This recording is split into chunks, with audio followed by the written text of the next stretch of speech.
తెనాలి మున్సిపాలిటీకి పుష్కలంగా నిధులున్న పారిశుద్ధ్య కార్మికులకు వేతనాలు చెల్లించకుండా జాప్యం చేయడం శోచనీయమని, యుద్ధం కారణంగా నెలకొన్న విపత్కర పరిస్థితుల్లో వెంటనే వేతనాలు సహా అన్ని బకాయిలను వెంటనే చెల్లించాలని సిఐటియు జిల్లా ఉపాధ్యక్షుడు కొల్లిపర బాబు ప్రసాద్ డిమాండ్ చేశారు.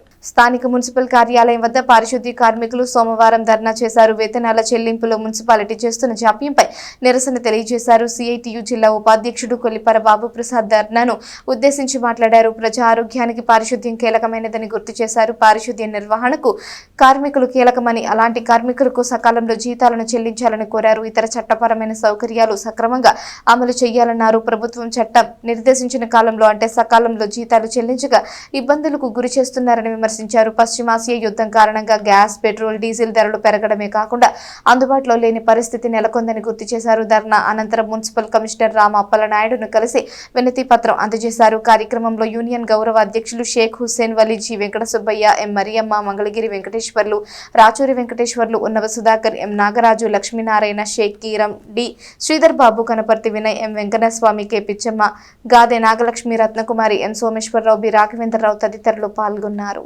బాగుండాలంటే పారిశుధ్యం బాగుండాలి. పారిశుధ్యం బాగుండాలంటే పారిశుధ్య కార్మికులు బాగుండాలి. పారిశుధ్య కార్మికులు బాగుండాలంటే సకాలంలో వాళ్ళకి వేతనాలు ఇవ్వాలా. వేతనాలతో పాటు వాళ్ళకి అవసరమైనటువంటి ఆరోగ్యము, సంక్షేమానికి సంబంధించిన ఏవైతే ఉన్నాయో అవన్నీ ప్రభుత్వము, అధికారులు సకాలంలో ఏర్పాటు చేయాలా. దురదృష్టవశాత్తు జీతం ఇవ్వటానికి కూడా అవసరమైనటువంటి ఏర్పాట్లని ప్రభుత్వం ముందుగా చేయలేకపోయింది.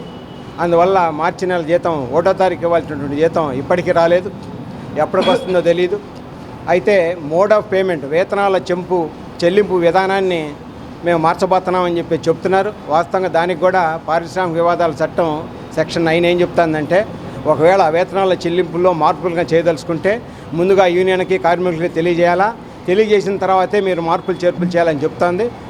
ఆ విధంగా కాకుండా చట్టాలతో మాకు పని లేదు, మేము ఎప్పుడు ఏది చేయదలుచుకుంటే చేస్తామనేటువంటి ధోరణితో ఇవాళ ప్రభుత్వం వ్యవహరిస్తూ ఉంది. అధికారులు కూడా ఇది చట్ట విరుద్ధము, చట్టాన్ని మనం ఫాలో అవ్వాల్సిన అవసరం ఉందని చెప్పడానికి అధికారులు సిద్ధపడ్డారు.